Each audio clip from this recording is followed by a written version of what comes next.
Om Swastiastu.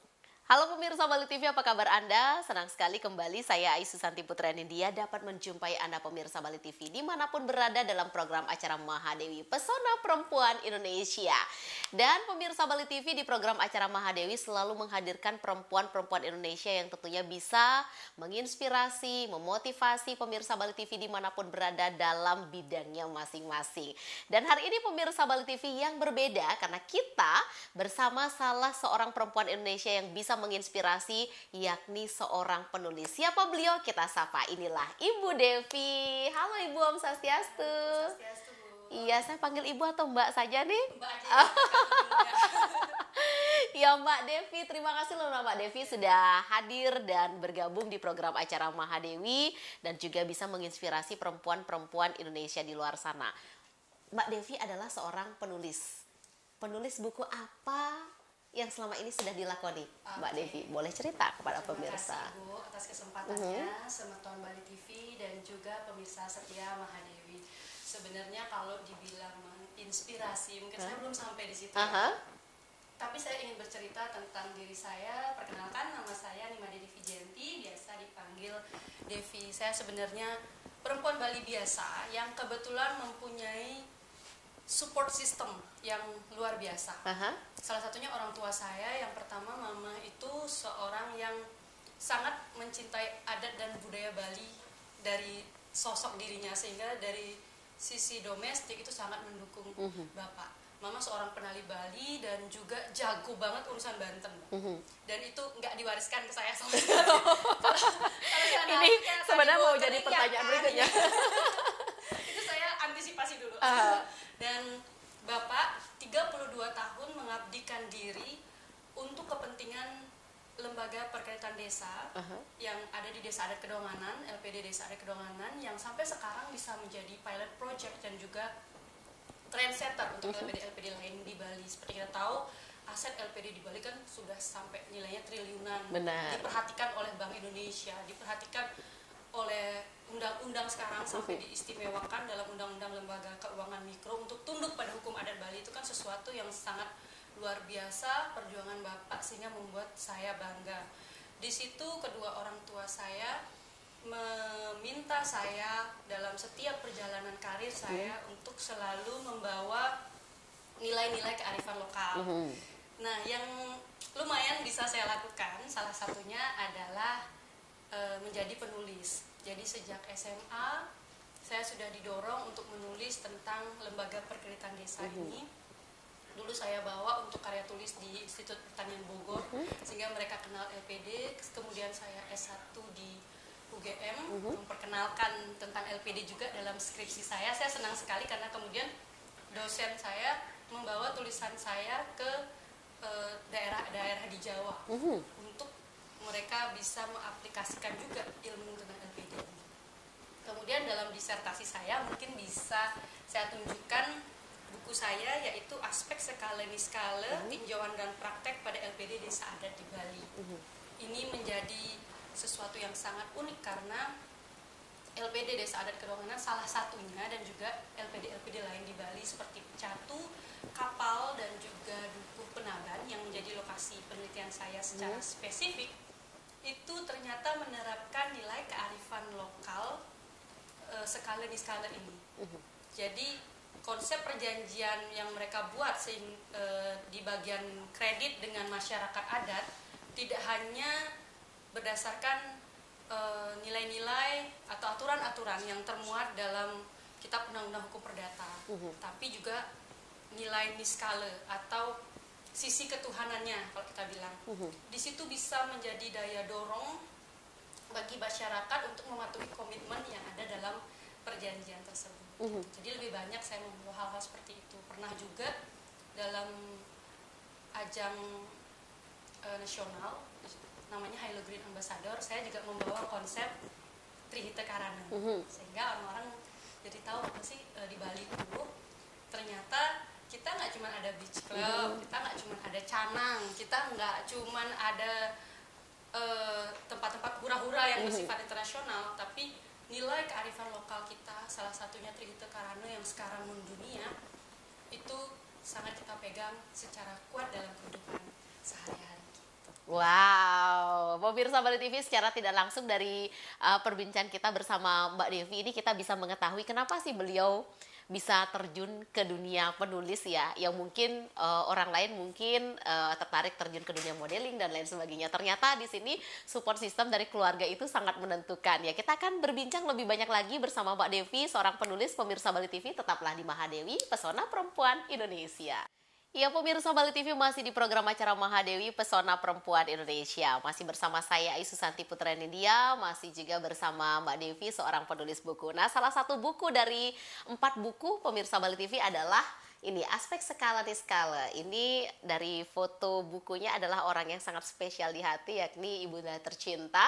Dan kenapa Ibunda Tercinta bisa tertuang di sampul paling depan daripada buku? Nanti kita juga akan banyak berbincang dengan Mbak Devi. Mbak Devi, ini adalah buku keberapa yang ditulis? Ini buku terakhir dari 4 buku yang dipunya. Karena sibuk jadi ibu-ibu. Nampaknya aktivitinya cukup banyak sekarang, cukup padat ya. Oke. Kita harus apapun yang ada di depan, mungkin halangan kan, setelah perempuan independen, maksudnya belum ada suami, belum ada anak, sekarang kita jadi ibu, tetap harus semangat gitu, apapun yang terjadi. Tetap jalan ya, tetap jalan. Semua kegiatannya. Nah, ini berbicara tentang buku yang terakhir ditulis, ini adalah buku yang keempat dan mungkin akan mengeluarkan buku-buku lain juga pemirsa Bali TV. Kita juga mau tanya, ini sampul paling depan adalah Ibunda Tercinta, orang yang paling terkasih di hati. Apakah semua buku juga mengambil foto daripada Ibunda Tercinta atau spesial ini karena kenapa? Ini Mbak kalau Devi? semua foto mama saya dimintain hak merek. Susah nanti dapatnya gimana ya kan. Nah, kalau buku ini sebenarnya adalah salah satu wujud penghormatan saya kepada ibu dan ibu-ibu yang lain. Ibu saya mungkin tidak kuliah sampai S3 seperti saya. Tetapi atas pengorbanan beliau yang bersedia diam di rumah, bersedia menjadi seseorang yang mengabdikan diri untuk kepentingan kami sehingga kami bisa melompat lebih tinggi, saya sangat apresiasi luar biasa. Padahal yang saya tahu mama dan mungkin juga perempuan-perempuan lain ya yang pernah muncul di Mahadewi adalah perempuan-perempuan hebat yang punya banyak sekali potensi. Tapi begitu mereka mempunyai anak, tanggung jawab utama yang mereka emban pastilah untuk membuat anak-anak mereka lebih berhasil di masa depan Daripada beliau ya? Daripada beliau sendiri. Sehingga Bapak juga bisa mengabdikan diri untuk desa adat, selain juga memenuhi finansial kami. Saya bisa sekolah sampai S3 dengan sangat nyaman, dengan sangat tenang. Bahkan saya hamil 2 kali dalam kondisi kehamilan yang sulit, pecah ketuban, perdarahan. Itu kalau support finansial saja sih rasanya akan sulit melewati itu karena saya karena saya ada dalam fase harus memilih anak atau penelitian dulu gitu. But at that time mama selalu bilang bahwa kamu bisa gitu, perempuan itu bisa bawa beban 9 bulan, apalagi cuman ujian, itu pasti bisa dilewati. Beliau berdoa sampai beliau ke Jakarta loh, bawa tirte untuk saya supaya kondisi kesehatan saya stabil dan ujian saya lulus dengan predikat yang baik. Waduh. Jadi hebat banget. Saya terima kasih untuk mama dan juga seluruh ibu perempuan Bali yang mungkin kita berada di ruang lingkup patriarki. Sebelum menikah semua terasa mudah, tapi setelah menikah support system, dorongan dari keluarga terdahulu, dorongan dari suami dan keluarga yang sekarang kita tinggali, itu adalah satu hal yang sangat luar biasa yang dapat mendukung karir-karir perempuan Bali di luar sana. Saya harap opportunity yang saya dapatkan sejak saya remaja sampai saya menikah itu juga bisa dinikmati oleh perempuan-perempuan lain di Bali. Aduh, kalau berbicara tentang Ibunda Tercinta loh pemirsa Bali TV, saya harus mewek. Nggak tahan ya, air mata itu pasti keluar ya kalau berbicara tentang pengorbanan seorang perempuan, terutama Ibunda kita tercinta untuk masa depan putra-putrinya khususnya. Nah, untuk buku-buku yang lain yang sudah pernah keluar itu apa aja Mbak Devi? Aspek Skala Niskala ini adalah buku keempat. Buku pertama, kedua, ketiga itu tentang apa dan judulnya apa? Kalau buku lain dan tulisan-tulisan lain itu memang tentang lembaga adat, tapi ada satu buku yang saya apresiasi untuk diri saya sendiri, terutama karena saya terpilih menjadi salah satu dari 32 perempuan di Indonesia yang hasil tulisannya tentang inspirasi perempuan itu dibukukan oleh Badan Nasional Penanggulangan Terorisme di Indonesia. Karena kan perempuan dan anak-anak itu dekat sekali dengan ancaman-ancaman. Jadi nggak hanya tentang terorisme ya, untuk BNPT itu juga ancaman-ancaman yang datang dari luar. Kalau saya sendiri khususnya membawa tulisan tentang bagaimana perempuan Bali itu menanggulangi ancaman yang ada di dalam dirinya. Ketika ia dilingkupi, seperti saya sampaikan tadi, ruang patriarki, di mana ruang gerak kita kan sangat terbatas ya. Itu bagaimana kita mengatasi kendala-kendala tersebut gitu. Oke, berkecimpung di dunia penulis sampai saat sekarang ini, apa yang Mbak Devi rasakan suka duka sejauh ini menjadi seorang penulis?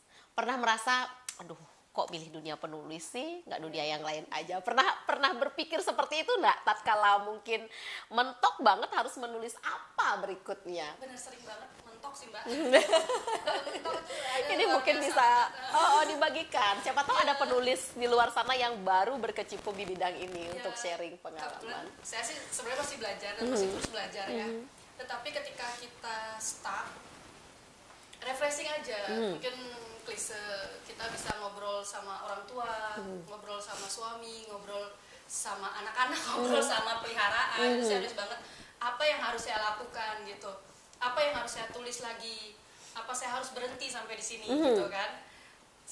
Komunikasi itu membuat pikiran kita lebih terbuka. Kalau punya lebih banyak waktu luang lagi, terus membaca. Apalagi sekarang tulisan bisa kita temukan di mana saja. Bener. Ya Mbak ya, di sosial media, di buku-buku secara gratis, kafe-kafe juga banyak menyediakan tulisan-tulisan. Nah, itu membuka inspirasi kita, memberikan kita wawasan lebih yang bisa dituangkan dalam tulisan. Wow, aduh menyenangkan sekali ya ngobrol sama Mbak Devi, dari kasih sayang bersama keluarga, support keluarga utama pastinya keluarga yang sekarang karena sudah berkeluarga, tetap menjalani profesi sebagai penulis, dan bukan penulis saja karena Mbak Devi ini juga ada aktiviti lain. Seperti apa? Tetaplah setia di sini di program acara Mahadewi Pesona Perempuan Indonesia. Ya, pemirsa Bali TV masih di program acara Mahadewi Pesona Perempuan Indonesia. Masih bersama Mbak Devi, seorang penulis buku yang sudah mengeluarkan karyanya sebanyak 4 buah buku. Dan semua itu tentunya mendapat support daripada keluarga tercinta. Tentunya bukan hanya sebagai seorang penulis, karena Mbak Devi juga mempunyai profesi lain. Profesi yang lain adalah selain ibu rumah tangga loh pemirsa. Itu profesi saya, meskipun nggak pernah masak sih. Iya. Aktiviti yang lain Mbak Devi? Kalau aktivitas saya dalam perjalanan karir saya itu sebenarnya banyak banget ya. Dari remaja saya pernah juga sih jadi presenter, tapi cuman ya junior ya. Iya, sesama presenter berarti ya. Nggak segitunya sih, belajar aja. Terus kemudian saya sekolah dari S1, S2, S3 itu urut. Ya sempat jeda setahun. Selanjutnya saya diterima sebagai dosen di salah satu universitas swasta di Bali. Itulah yang memotivasi saya untuk kuliah. Cuman karena itu ya kepentingan keluarga, kondisi kesehatan kandungan saya kurang oke lah untuk beraktivitas yang terlalu banyak. Akhirnya saya memutuskan memilih profesi lain, yaitu notaris. Dan saya harap langgeng sampai lama ya. Wow, berarti sinergi antara penulis, notaris, dosen, ibu rumah tangga itu kalau mengambil aktivitas banyak itu bagaimana cara ngatur waktu bersama keluarga Mbak Devi? Kalau saya dan suami kebetulan setiap Sabtu Minggu khusus untuk anak-anak sih. Ya, pulang ke rumah juga kan kalau pagi sarapan bareng.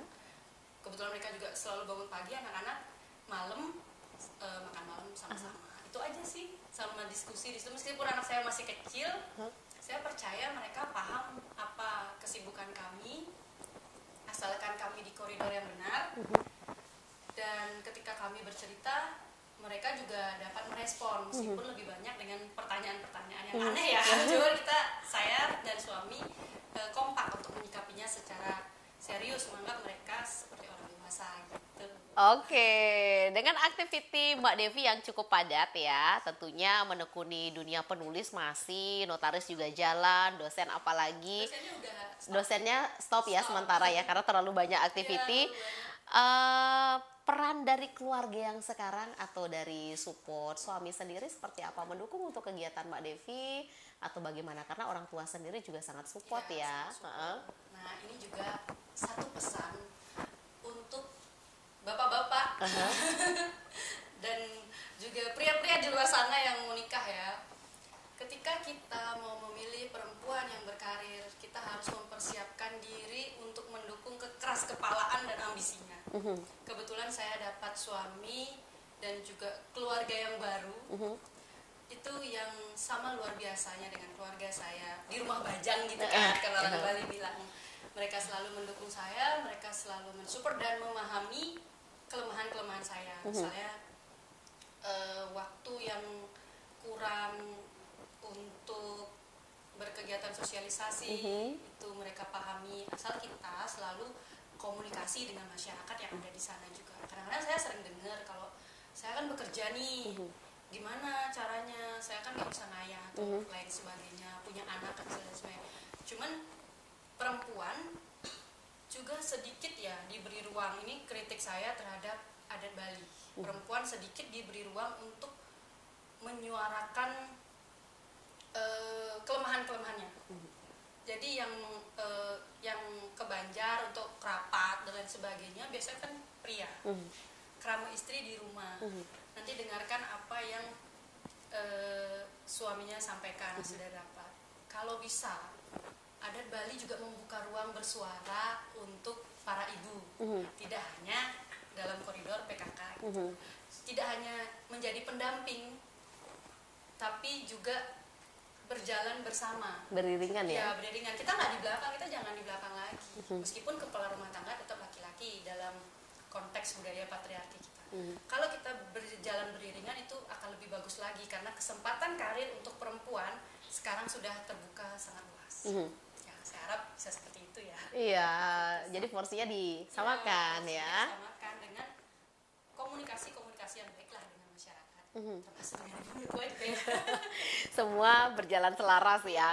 Mbak Devi, kembali lagi ke buku sebagai ciptaan Mbak Devi atau penulis beberapa buku Mbak Devi. Ke depan ada rencana mengeluarkan buku tentang apa kalau boleh mengintip rahasianya sedikit? Ya, saya pengen melanjutkan, sebenarnya sudah saya siapkan sih draftnya, tapi mudah-mudahan waktunya ke depan lebih banyak.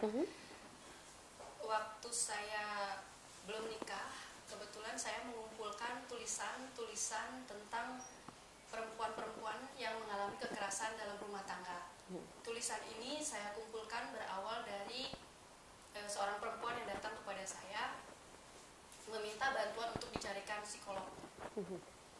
Karena putra-putrinya mengalami tekanan dalam kondisi keluarga yang broken home lah. Yang dikenal orang ya, broken home. Jadi di situ selain meminta bantuan psikolog, saya tawarkan juga bantuan hukum. Apa yang bisa saya lakukan secara pro bono. Kebetulan kan ada dari teman-teman pengacara saya yang sangat saya apresiasi sekali, bersedia membantu ibu ini untuk mengatasi permasalahan kekerasan dalam rumah tangga yang beliau alami. Beliau tidak hanya mengalami kekerasan fisik, tapi juga psikis dan seksual. Itu sangat kompleks sekali, tapi di tengah apa yang beliau alami, beliau masih bisa loh bekerja untuk menghidupi anaknya sampai lulus SMA. Sehingga apa yang beliau lakukan menginspirasi saya untuk membantu perempuan-perempuan yang lain. Nah, selanjutnya datang begitu saja, Mbak.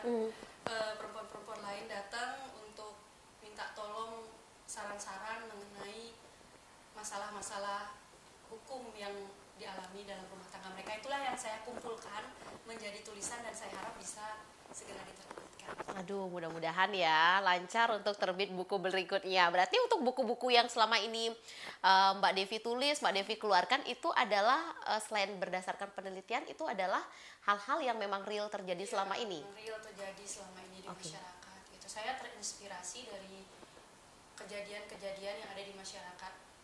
Itu Mbak, sejujurnya saya sangat bersyukur tidak pernah mengalami polemik-polemik yang dialami oleh perempuan-perempuan lain yang masih termarginal di luar sana.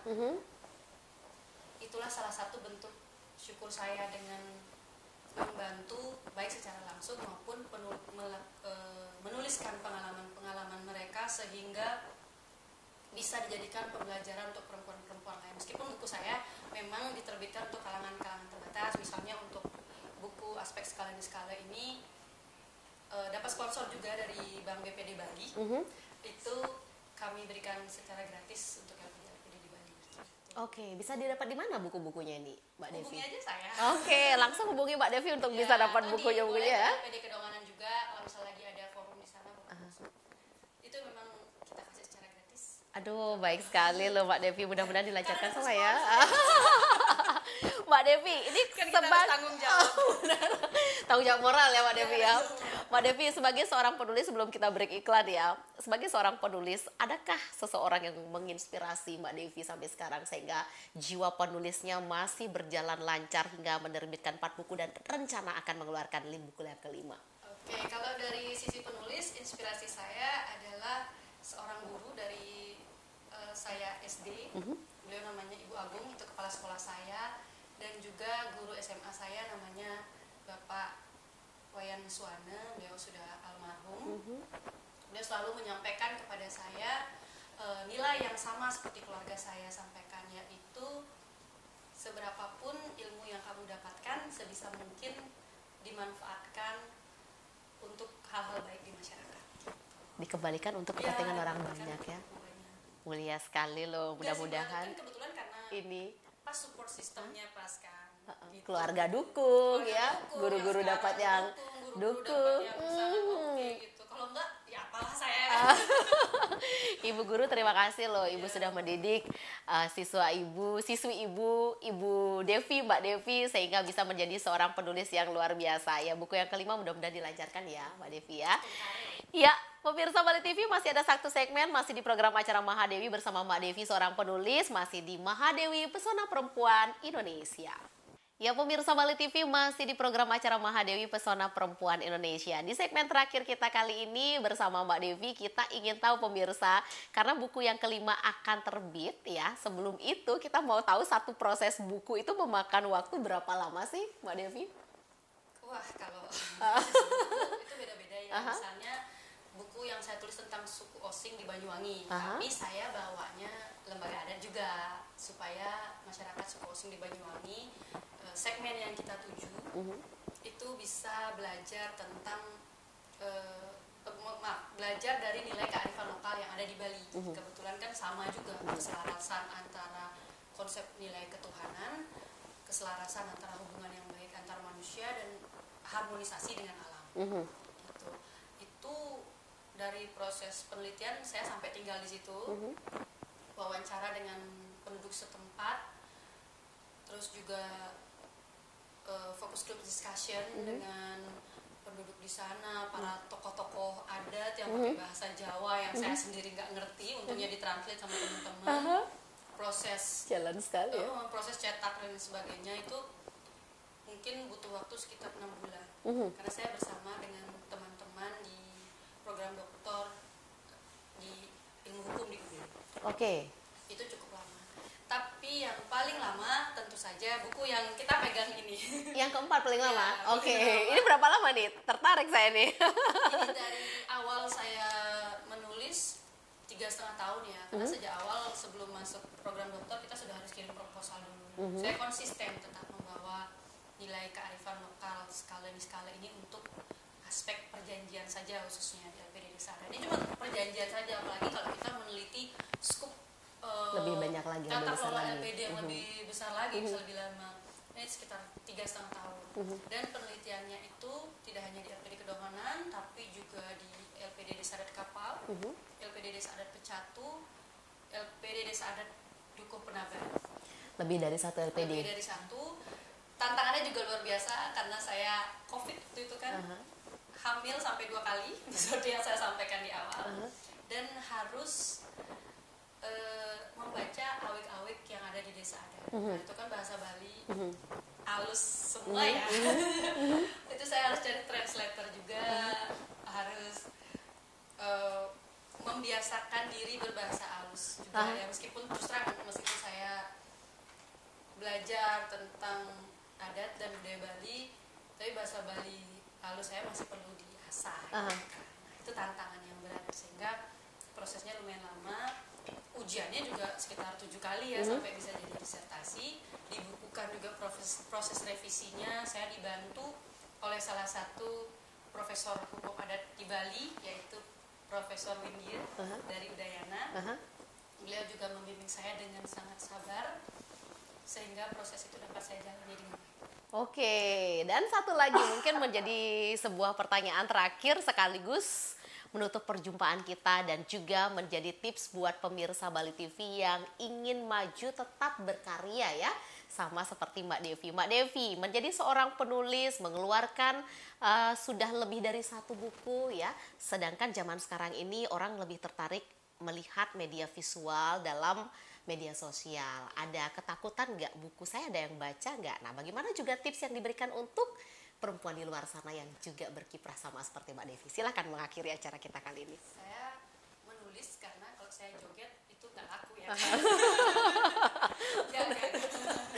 Karena suka aja menuangkan apa yang ada dalam pikiran. Tetapi tipsnya untuk kita perempuan di luar sana dan juga support system dari perempuan di luar sana, mudah-mudahan bisa melakukan sinergi. Sekarang media yang memudahkan kita sudah sangat banyak, baik itu untuk menyuarakan perasaan kita, menyuarakan ide-ide kita, maupun menuliskan pemikiran-pemikiran kita di Facebook saja. Sudah cukup kan untuk menginspirasi orang lain. Sehingga apapun, dimanapun, mari kita membuka diri, mari kita menerima setiap saran, dan juga andalkan komunikasi dengan Tuhan serta keluarga dan teman-teman di sekitar kita. Pasti selalu saja ada hal baik yang dapat kita temukan. Hal itu dari orang tua saya sih. Berarti ini di copy paste untuk menjadi motivasi juga buat orang banyak ya. Iya, Mbak Devi, terima kasih banyak loh Mbak Devi, menginspirasi sekali Mbak Devi, walaupun Mbak Devi menyampaikan, wah saya baru penulis, baru kemarin nih, wah ternyata dari obrolannya sangat menginspirasi loh, terutama bagaimana kasih sayang orang tua di rumah, seorang mama juga sangat bisa membangun semangat dari seorang Devi buat bisa terus berkarya. Terima kasih loh Mbak Devi, maju terus untuk karyanya, sukses untuk buku-buku selanjutnya ya. Ya pemirsa Bali TV, terima kasih kebersamaan Anda di program acara Mahadewi Pesona Perempuan Indonesia bersama pesona seorang Devi, seorang penulis, notaris, dan juga segera akan mengeluarkan buku-buku berikutnya. Dan mudah-mudahan tayangan kami kali ini dapat menginspirasi, dapat bermanfaat bagi Anda. Dan kami akhiri dengan Parame Santi. Om Santi, Santi, Santi Om.